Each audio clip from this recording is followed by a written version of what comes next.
அன்பிற்கினிய சகோதர சகோதரிகளே, நம் அனைவர் மீதும் ஏக இறைவனுடைய அமைதியும் கருணையும் உண்டாகட்டுமாக என்கிற உயரிய பிரார்த்தனைகளோடு பாலஸ்தீனத்தினுடைய காசா பகுதிகளில் இஸ்ரேலிய ஆக்கிரமிப்பு ராணுவம் நடத்தி வரக்கூடிய தொடர்ந்தேச்சையான தாக்குதல்கள் தொடர்பாக 660வது நாளில் என்னவெல்லாம் நடந்திருக்கிறது என்கிற செய்திகளைத்தான் இன்றைய இந்த அப்டேட் வீடியோவில் நம்ம பார்க்க இருக்கிறோம். இன்றைய நாளை பொறுத்தவரையில் காசாவினுடைய அப்பாவி மக்களுக்கு ஓரளவுக்கு மகிழ்ச்சியான ஒரு நாளாகத்தான் இருக்கும் என்பதிலே எந்த மாற்றமும் கிடையாது. காரணம் என்னன்னு சொன்னா, இன்றைக்கு உலகம் முழுவதுமே காசாவினுடைய அப்பாவிகள் உணவு இல்லாமல் கொல்லப்படுகிறார்கள் என்கிற செய்திகள் பரபரப்பாக பேசப்பட்டு கொண்டிருக்கிறது. மீண்டும் உலக நாடுகள் எல்லாம் இது தொடர்பான தங்களுடைய கருத்துக்களை சொல்ல ஆரம்பித்திருக்கிறார்கள். ஒவ்வொரு நாடுகளுக்குள்ளும் ஆர்ப்பாட்டங்கள் எல்லாம் நடத்த ஆரம்பிக்கப்பட்டிருக்கிறது. இந்த சூழல்ல இஸ்ரேலுக்கு தெரியும் மீண்டும் நமக்கு எதிரான பேச்சுக்கள் எல்லாம் ஆரம்பித்திருக்கிறது. எனவே இதை நம்ம எப்படி குறைக்கிறது என்கிறதுக்காக அவர்கள் திட்டமிட்ட ஒரு செயல்பாடு தான் உடனடியாக இன்னைக்கு காசாவுக்குள்ள உணவு கொடுக்கிறதுக்கு அனுமதிக்கிறோம், 10 மணி நேரம் நீங்க உணவு கொடுக்கலாம் என்று சொல்லி திடீரென்று ஒரு அறிவிப்பை அவர்கள் விடுத்திருக்கிறார்கள். திடீரென்ற அறிவிப்பு அவர்கள் விடுத்திருந்தாலும் அந்த அறிவிப்பினால் காசா மக்களுக்கு ஒரு நலவு நடக்கிறது என்பது ஒரு புறம். ஆனால் இரண்டாவதாக நம்ம புரிய வேண்டிய மெயின் விவகாரமே என்னன்னு சொன்னா, இந்த அறிவிப்பு ஒரு திசை திருப்பல் என்பதிலே எந்த மாற்றமும் இல்லை. யுத்தத்தை நிறுத்திவிட்டு உணவை கொடுங்க என்று சொல்வதுதான் தார்மீகம். ஆனா யுத்தத்தை நடத்திக்கிட்டே என்ன பண்றாங்கன்னு கேட்டா, உணவு கொடுங்கன்னு ஏன் திறந்து விடுறாங்கன்னா, சர்வதேச அளவில் காசா மக்கள் பட்டினியால் கொல்லப்படுகிற புகைப்படங்கள் வீடியோக்கள் எல்லாம் வெளியாகி கொண்டே இருக்கிறது.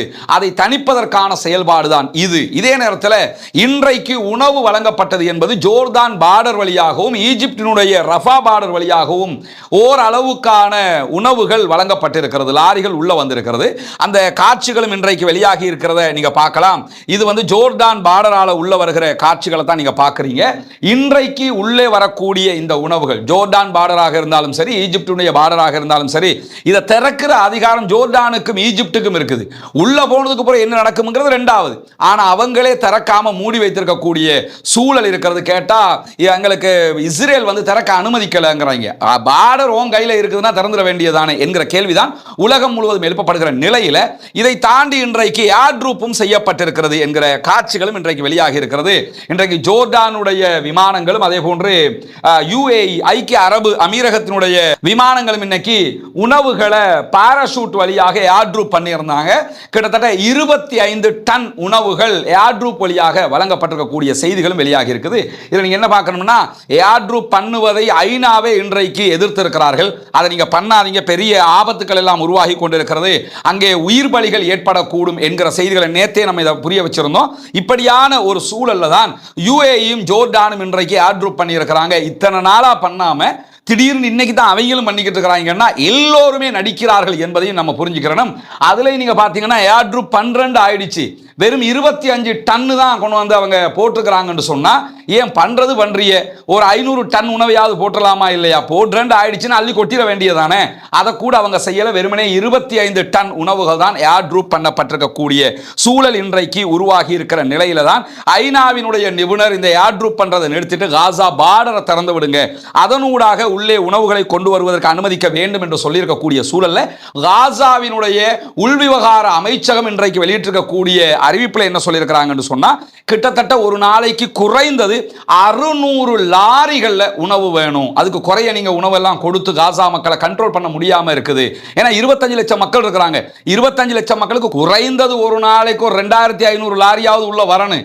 ஆனா மினிமம் என்ன கேட்கிறாங்கன்னா, 600 லாரிகளாவது வந்தால் தான் இந்த பஞ்சத்தை கட்டுப்படுத்த முடியும் என்கிறது பாலஸ்தீனத்தினுடைய அமைச்சகம் என்கிற செய்திகளும் இன்றைக்கு வெளியாகி இருக்கக்கூடிய சூழலை நம்ம பார்க்கிற அதே நேரம், இன்றைய தினம் வித்தியாசமான மேலதிக ஒரு அறிவிப்பை நெதர்லாந்து வெளியிட்டு இருக்கிறது. என்ன அறிவிப்புன்னு சொன்னா, தன்னுடைய நாட்டுக்கு அச்சுறுத்தலான நாடு என்கிற ஒரு பட்டியல் அவங்க உருவாக்கி இருக்கிறாங்க. முதலாக உருவாக்கப்பட்ட ஒரு பட்டியல். அதிலே முதலாவதாக இணைக்கப்பட்டிருக்கக்கூடிய நாடாக இஸ்ரேல் தான் இருக்கிறது. நெதர்லாந்துக்கு இஸ்ரேலால் அச்சுறுத்தல் இருக்கிறது என்று சொல்லி இன்றைக்கு பகிரங்கமாக நெதர்லாந்து அறிவித்திருக்கிறது என்கிற செய்திகளும் இன்றைக்கு இஸ்ரேலுக்கு எதிரான இஸ்ரேலியர்கள் யார், யூதர்கள் என்றால் யார், அவர்கள் எவ்வளவு கொடூரமானவர்கள் என்பதை உலகத்திற்கு பறைசாற்றுகிற செய்தியாக மாறி இருக்கக்கூடிய நேரத்தில் கடந்த 24 மணி நேரங்களுக்குள்ளாக 88 பாலஸ்தீன அப்பாவிகள் காசாவிலே கொல்லப்பட்டிருக்கிறார்கள், ஷஹீதாகி இருக்கிறார்கள். 374 பேர் படுகாயம் அடைந்திருக்கிறார்கள் என்கிற கவலைக்குரிய செய்திகளும் இன்றைக்கு வெளியாகி இருக்கக்கூடிய நேரத்தில் அமெரிக்காவினுடைய மத்திய கிழக்குக்கு பொறுப்பாக இருக்கக்கூடிய தூதுவர் ஸ்டீவ் விட்காஃப் ஒரு அறிவிப்பை இன்றைக்கு விடுத்திருக்கிறார். காசாவினுடைய பாலஸ்தீன விடுதலை இராணுவத்திற்கும் இஸ்ரேலுக்கும் இடையிலான சமாதான பேச்சுவார்த்தைகளுடைய நிலை என்ன என்பது தொடர்பாகத்தான் அவருடைய பேச்சு இன்றைக்கு மாறி இருக்கிறது. அதுல ஒரு முக்கியமான பாரதூரமான ஒரு செய்தியையும் அவர் சொல்லி இருக்கிறார். அதில் அவர் முதலாவது சொல்லுகிற செய்தி என்னன்னு சொன்னா, பாலஸ்தீன விடுதலை அமைப்பினுடனான பேச்சுவார்த்தைகள் சரியான திசையில் மீண்டும் பயணிக்கிறது. அந்த ஏற்கனவே இஸ்ரேல் நாங்க வெளியேறோம்னு வெளியேறிட்டாங்க, ஆனா திரும்பவும் இல்லை நீங்க வரணும்னு சொல்லி இழுத்து பிடிச்சி வச்சு பேச்சுவார்த்தை நடந்துகிட்டு இருக்குது. எனவே சரியான திசையில் போய் கொண்டிருக்கிறது என்று சொல்லக்கூடிய ஸ்டீவ் விட்காஃப் மேலதிகமாக என்ன சொல்றாருன்னு சொன்னா, இந்த பேச்சுவார்த்தையின் இறுதி ஃபைனல் கட்டாக எது இருக்கும்னு சொன்னா, ஆபிரகாம் ஒப்பந்தங்கள் விரிவடையலாம் அப்படிங்கிறார். ஆபிரகாம் ஒப்பந்தம் என்று சொன்னால் என்னன்னு சொன்னா, ஏற்கனவே முதல் தடவை அமெரிக்காவினுடைய அதிபராக டொனால்ட் ட்ரம்ப் இருந்தார் இல்லையா, இருக்கிற காலகட்டத்தில் என்ன பண்ணாருன்னு சொன்னா, இஸ்ரேலை தனி நாடாக ஒப்புக்கொள்ளுகிற ஒரு தீர்மானத்தை அரபு நாடுகளுக்கு கொண்டு வந்தாரு. அந்த அடிப்படையில் 3 நாடுகள் என்ன பண்ணாங்கன்னா, இஸ்ரேலை தனி நாடாக நாங்கள் ஏற்றுக்கொள்கிறோம், எங்களுடைய தூதுவர் ஆலயத்தை அமைத்துக் கொள்கிறோம், அவங்களுக்கும் எங்களுக்கும் இடையில உறவு பாராட்டிக் கொள்கிறோம் என்று ஒப்புக்கொண்டார்கள். அதில் பஹ்ரைன் முதல் கட்டமாக, அதே நேரத்தில் UAE ஐக்கிய அரபு அமீரகம், அதே போன்று மொரோக்கோ, இந்த 3 நாடுகளும் இஸ்ரேலை தனி நாடாக அங்கீகரிச்சிருந்தாங்க. இதுக்கு முன்னாடியே டர்க்கி தனி நாடாக இஸ்ரேலை துருக்கி அங்கீகரிச்சிருக்கிறாங்க, ஈஜிப்ட் தனி நாடாக அங்கீகரிச்சிருக்கிறாங்க, ஜோர்டான் தனி நாடாக அங்கீகரிச்சிருக்கிறாங்க. இப்படியான அங்கீகாரங்கள் இருக்கிற நிலையில் தான் இந்த ஆபிரகாம் ஒப்பந்தத்தினூடாக இந்த 3 நாடுகளும் மேலதிகமாக இஸ்ரேலை தனி நாடாக அங்கீகரித்திருந்தது. இப்ப உள்ள பிரச்சனை என்னன்னா, பாலஸ்தீனத்தை தனி நாடாக ஆக்குங்கிறது தான் பிரச்சனை. ஆனா அமெரிக்கா என்ன பண்ணுதுன்னு சொன்னா, பாலஸ்தீனத்தை தனி நாடாக ஆக்குறதுக்கு முன்னாடி இஸ்ரேலை தனி நாடாக ஒப்புக்கொண்டு அரபு நாடுகள் எல்லாம் இஸ்ரேலோட இணைஞ்சுக்கிறங்க, இஸ்ரேலோட நட்பு பாராட்டிக்கிறங்க, இஸ்ரேலை ஒரு நாடாக அங்கீகரிச்சுக்கிறங்க என்கிற வேலையை பார்க்கறாங்க. ஸ்டீவ் விட்காஃபினுடைய அறிக்கையில் என்ன சொல்றாருன்னு சொன்னா, இந்த ஆண்டு இறுதிக்குள் கிட்டத்தட்ட 10 நாடுகள் ஆபிரகாம் ஒப்பந்தத்தில் இணையும்ங்கிறாரு. 10 நாடுகள்னா வேற யாரும் இல்லை, அங்க யூரோப்ல இருக்கிற நாடோ அந்தார்டிகாவில் இருக்கிற ஆக்களோ என்று அர்த்தம் இல்லை. அரபு நாடுகள், மத்திய கிழக்கில் மிடில் ஈஸ்ட்ல இருக்கக்கூடிய 10 நாடுகள் இஸ்ரேலை தனி நாடாக அங்கீகரிக்கும் என்கிறார். ஏற்கனவே இந்த காசா போர் மட்டும் வந்தில்லை என்று சொன்னா, சவுதி அரேபியாவே இஸ்ரேலை தனி நாடாக அங்கீகரித்திருக்கும். அந்த நிலைமைக்கு தான் அவங்க போய் கொண்டிருந்தாங்க. இந்த வாரால தான் அது பின்னாடி வந்துச்சு. ஆனா இன்றைக்கு ஸ்டீவ் விட்காஃப் சொல்லியிருக்கக்கூடிய செய்தியில என்ன சொல்றாருன்னு சொன்னா, 10 அரபு நாடுகள் உடனடியாக இஸ்ரேலை தனி நாடாக அங்கீகரிக்க போகிறது. இந்த ஆண்டு இறுதிக்குள் அது நடக்கும்ங்கிறாங்க. இதை செய்யறதுக்கு முனைப்பு காட்டக்கூடிய அமெரிக்கா, பிரான்ஸ் பாலஸ்தீனத்தை தனிநாடாக அங்கீகரிக்க போகிறது என்னும் போது நீங்க அதை செய்யக்கூடாது, சமாதானத்துக்கு பெரிய பிரச்சனை ஆகிரும், அது அமைதியை கெடுக்கும்ங்கறாங்க. பாலஸ்தீனம் தான் அவர்களுடைய சொந்த நாடு, எனவே பாலஸ்தீன மக்களுக்கு தான் நாட்டினுடைய உரிமை கொடுக்க வேண்டும். ஆனால் அரபு நாடுகள் அதற்கு முன்பதாக இஸ்ரேலை அங்கீகரிக்கிற இந்த போங்கிலே போய்கொண்டிருக்கிறது என்பதையும் இந்த செய்திகளில் நம்ம தெரிந்து கொள்ளுகிற அதே நேரத்தில் இன்றைக்கு இன்னும் ஒரு முக்கியமான செய்தியும் வெளியாகி இருக்கிறது. என்னன்னு சொன்னா, உளவியல் நெருக்கடிகளால் பாதிக்கப்பட்ட இஸ்ரேலுடைய போர்சஸினுடைய எண்ணிக்கை தொடர்ந்து அதிகரிக்கிறது என்கிற செய்தியை எடியோத் அஹ்ரோனோத் என்கிற இஸ்ரேலிய பத்திரிகை இன்றைக்கு வெளியிட்டிருக்கிறது. குறிப்பாக அக்டோபர் 7, 2023க்கு பிறகு நடைபெற்ற இந்த யுத்தத்தினூடாக கிட்டத்தட்ட 10,000க்கும் மேற்பட்ட இஸ்ரேலுடைய போர்சஸ் என்ன பண்றாங்கன்னா, உளவியல் நோய்களுக்காக ட்ரீட்மெண்ட் எடுத்துக்கொண்டிருக்கிறாங்க என்கிறது எடியோத் அஹ்ரோனோத். இதே எடியோத் அஹ்ரோனோத் இதுக்கு முன்னாடி 70,000 பேர் வரைக்கும் இதை செய்யறாங்க என்கிற செய்திகள் எல்லாம் வெளியிட்டிருக்கிறாங்க. ஏன்னா நிறைய உண்மைகளை மறைத்து தான் இஸ்ரேல் செய்திகளை சொல்கிறது. இன்னைக்கு வெளியாக இருக்கிற செய்தியில் 10,000 பேர் இருக்கிறாங்க. சரி, 10,000 பேருக்கு பைத்தியம் பிடிச்சிருக்குன்னு அர்த்தம். அந்த மாதிரி உளவியல் நோய்களுக்கு பாதிக்கப்பட்டிருக்கிறாங்க. மன அழுத்தத்தால் பாதிக்கப்பட்ட பெரும்பாலானவர்கள் இளைஞர்களாக இருக்கிறார்கள். இந்த வார்ல காசாவுல சண்டையிட்டு அவங்களுக்கு மன அழுத்தம் ஏற்பட்டிருக்கிறது.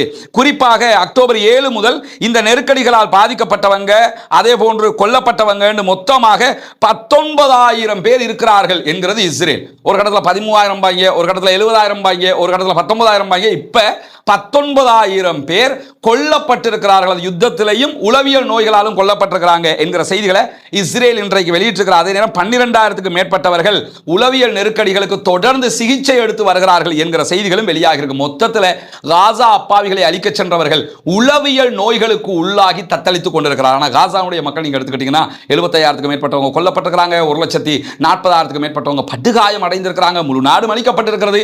ஆனால் அவங்களுக்கு உளவியல் ரீதியாக இந்த மாதிரி நிலைமை இருக்குதான்னு சொல்லி பார்த்தீங்கன்னா அல்லாஹ்வுடைய உதவியில அப்படி எந்த செய்திகளையும் நீங்கள் பார்க்க முடியாது. காரணம் என்ன தெரியுமா? வைதா அசாபத்துஹும் முஸீபா காலு இன்னா லில்லாஹி வ இன்னா இலைஹி ராஜிஊன். இஸ்லாத்தினுடைய அடிப்படை கான்செப்டே அதுதான். உங்களுக்கு ஏதாவது துன்பம், கஷ்டம், துயரம், முசீபத்துகள் ஏற்படுகிறதா, இன்னா லில்லாஹி வ இன்னா இலைஹி ராஜிஊன் சொல்லிக்கிட்டு போய்கிட்டே இருங்க.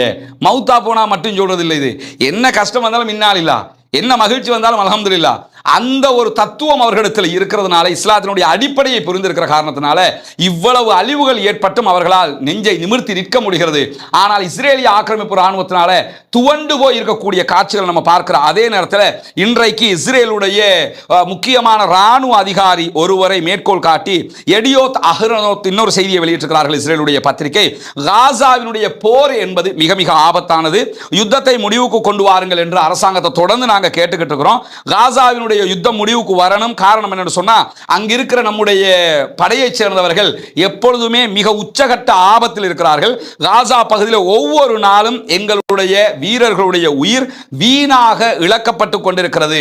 நேரம் நமக்கு சாதகமாக இல்லை. எனவே யுத்தத்தை முடிவுக்கு கொண்டு வாங்க, இல்லாத பட்சத்தில் நம்முடைய படையைச் சேர்ந்த எல்லோருமே அங்க கொல்லப்பட வேண்டிய நிர்பந்தம் ஏற்படும் என்று இஸ்ரேலுடைய ராணுவ அதிகாரி ஒருவரை சொல்லுகிறார் என்கிற செய்திகளை இஸ்ரேலுடைய எடியோத் அஹ்ரோனோத் பத்திரிகையும் இன்றைக்கு வெளியிட்டிருக்கிற அதே நேரம் பாலஸ்தீன விடுதலை ராணுவம் இன்றைக்கு 3 பகுதிகளில் கடுமையான தாக்குதல்களை நடத்தி இருக்கிறார்கள். குறிப்பாக பாலஸ்தீன விடுதலை ராணுவம் அதனுடைய துணை ராணுவ குழுவும் இணைந்து நடத்தி இருக்கக்கூடிய தாக்குதல் கான் யூனிஸுடைய தெற்கு பகுதியில் இருக்கக்கூடிய இஸ்ரேலுடைய கட்டளை அண்டு கட்டுப்பாட்டு மையத்தின் மீது தாக்குதல் நடத்தப்பட்டிருக்கிறது.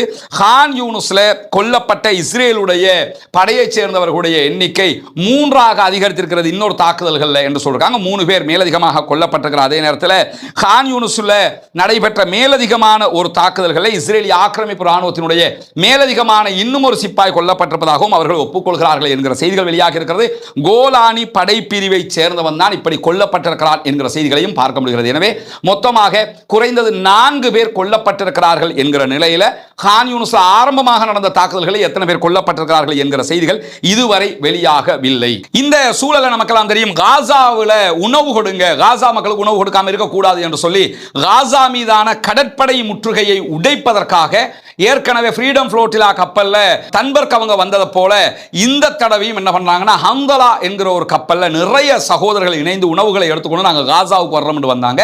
இன்றைக்கு காசாவை நோக்கி வந்தவர்கள் கைது செய்யப்பட்டார்கள், தாக்குதலுக்கு உள்ளாக்கப்பட்டார்கள். இஸ்ரேலிய ஆக்கிரமிப்பு ராணுவம் அவர்களை கைது செய்து இன்றைக்கு அஷ்டோது துறைமுகத்திற்கு அழைத்து சென்றிருக்கிற செய்திகள் வெளியாக இருக்கு. நீங்க பார்க்கலாம், கப்பலுக்குள்ள போய் அவங்களை கைது செய்கிற காட்சி, அதே நேரத்தில் கப்பலை சுற்றி வளைத்து அவங்க தாக்குதல் நடத்திய காட்சிகள் பதிவாகி இருக்கிறது. அந்த கப்பல் எந்த ரூட்ல வந்தது என்கிற செய்திகள் எல்லாம் பதிவாகி இருக்கிற அதே நேரத்தில் இந்த கப்பலுக்குள்ளே இருந்து அல் ஜசீராவினுடைய பத்திரிகையாளரும் கைது செய்யப்பட்டிருக்கிறார் என்கிற செய்திகளும் இன்றைக்கு வெளியாகி இருக்கிறது. இப்படியான சூழல்ல நமக்கெல்லாம் தெரியும், பிரான்ஸ் பாலஸ்தீனத்தை தனிநாடாக அங்கீகரிக்க போகிறோம் என்கிற காரியத்தில் ரொம்ப மும்முரமாக இருக்கிறாங்க. 9வது மாதத்தினுடைய ஆரம்பத்தில், செப்டம்பர் ஆரம்பத்தில் நடைபெற இருக்கிற நியூயார்க்கினுடைய ஐநாவினுடைய கூட்டத்தொடரில் தான் பாலஸ்தீனத்தை தனிநாடாக அங்கீகரிக்க போகிறோம் என்கிற செய்திகளை இன்றைக்கும் இம்மானுவேல் மேக்ரான் பிரான்சினுடைய அதிபர் விடுத்திருக்கக்கூடிய அறிக்கையில் பார்க்கலாம். இன்றைக்கு அவர் டர்க்கியினுடைய அதிபர் அர்துகானை சந்திச்சதுக்கு பிறகு ஊடகங்களுக்கு பேசியிருக்கக்கூடிய செய்தியில் என்ன சொல்றாருன்னு சொன்னா, காசாவில் குழந்தைகள் பட்டினியாக கிடப்பதை நாங்கள் ஒருபோதும் ஏற்றுக்கொள்ள முடியாது. இரு நாட்டு தீர்வுகளை மேற்கொள்வதுதான் எங்களுக்கு தேவையானது. அதை பற்றி தான் அர்துகானோடும் பேசியிருக்கிறேன் என்று சொல்லக்கூடியவரே, பாலஸ்தீனத்தினுடைய அதே போன்று இஸ்ரேலுடைய பாதுகாப்பை உறுதி செய்வதற்கு தேவையான அனைத்தையும் நம்ம பண்ணணும், 2 நாடுமே பாதுகாப்பாக இருக்கணும் அப்படின்னு சொல்றாரு. அடுத்ததாக ஜூலை 28 அதே போன்று 29ஆம் தேதிகளில் நடைபெறுகிற நியூயார்க் மாநாடு இரு நாடுகள் தீர்வை அடிப்படையாக கொண்ட நிரந்தர தீர்வுக்கான புதிய பாதையாக இருக்கும் அப்படிங்கிறாரு. அடுத்த மாதம் 28 ஆரம்பிக்குது, அது அப்படியே செப்டம்பர் வரைக்கும் போகும். அந்த நேரத்தில் நாங்கள் பாலஸ்தீனத்தை தனிநாடாக அங்கீகரிக்க இருக்கிறோம் என்று சொல்லக்கூடியவர், இந்த அங்கீகாரம் என்பதில் எந்த விதமான பின்னடைவும் கிடையாது, அதை நாங்கள் செஞ்சே தீர்வோம் அப்படிங்கிறாரு. போர் நிறுத்தம் அமுல்படுத்தப்பட வேண்டும், அனைத்து பணைய கைதிகளும் விடுதலை செய்யப்பட வேண்டும், பாலஸ்தீன விடுதலை ராணுவம் ஆயுதங்களை கீழே வைக்க வேண்டும் என்கிற செய்திகளையும் அவர் தொடர்ந்து சொல்லி இருக்கிறதோட எக்ஸ்ட்ரா என்ன சொல்றாருன்னு கேட்டா, பாலஸ்தீனத்தை தனிநாடாக அங்கீகரிக்க வைப்பதற்கான முயற்சிகள்ல மற்ற நாடுகளையும் கன்வின்ஸ் பண்ணி இணைத்துக் கொள்வதற்கான வேலைகளையும் நாங்க பார்த்து வர்றோம் என்கிறார் இம்மானுவேல் மேக்ரான், பிரான்சினுடைய அதிபர்.